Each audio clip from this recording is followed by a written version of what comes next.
होता है हमेशा चार्ट पैटर्न्स के बेस पे भी बहुत ज़्यादा काम होता है। मान लो अब जैसे अभी हम देख रहे थे कि यहाँ से मुझे नहीं समझ में आ रहा है, मान लो ये मैं हटा देता हूँ उसको, अभी तो ठीक है, अभी मुझे नहीं आ रहा है समझ में कि मैं क्या करूँ, बाय सेल कहाँ करूँ, मुझे कोई भी लॉजिक यहाँ पे मान लो समझ में नहीं आ रहा है, तो उसके लिए मुझे कहाँ पे हेल्प मिलेगी, मुझे हेल्प मिलेगी चार्ट पैटर्न्स पे। मैं देखूंगा कि इनमें से कोई चार्ट पैटर्न, सबके अलग अलग नाम होते हैं, सबके अलग नाम, और ऑलमोस्ट 42 टाइप्स या 32 टाइप्स ऑफ चार्ट पैटर्न्स होते हैं। किसी को हम डबल टॉप बोलते हैं, बुलिश पेंडेंट बोलते हैं, डिसेंडिंग ट्राइंगल, हर किसी के अलग अलग नाम होते हैं, ठीक है, ये पूरे नहीं है,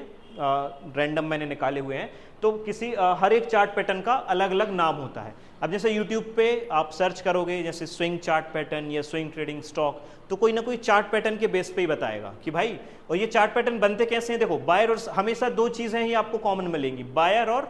सेलर, इन दोनों की फाइट कहीं ना कहीं चलेगी और उसी का ब्रेकडाउन या फिर ब्रेकआउट होगा। जैसे यहाँ पे है ये डबल टॉप है, अब ये डबल टॉप में क्या हो रहा है, यहां से इसको सेलर्स क्या कर रहे हैं, डोमिनेट कर रहे हैं, और इसका जो सपोर्ट था अगर ये ब्रेक हो जाएगा, मान लो यहाँ पे सपोर्ट जो बायर्स हैं वो यहाँ पे वीक पड़ जाते हैं तो ये नीचे गिर सकता है, तो वहां पे मैं सेलिंग करूंगा, ठीक है। अब नॉर्मल यहाँ पे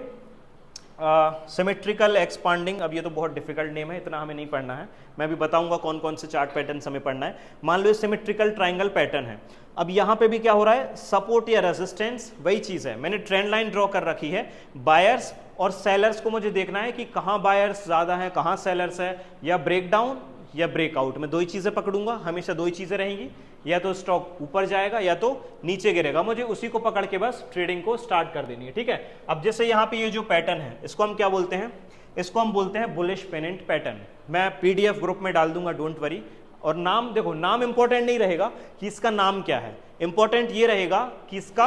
काम क्या है, ठीक है। मुझे ये बस अच्छे से देखना है कि ये पैटर्न, अगर ये पैटर्न बन रहा है तो मैं स्टॉक को अगर बाय करने जा रहा हूं या सेल करने, तो मुझे क्या करना है, बाय करना है या फिर पैटर्न पे सेल करना है, बस ये इंपॉर्टेंट रहेगा। नाम आपको याद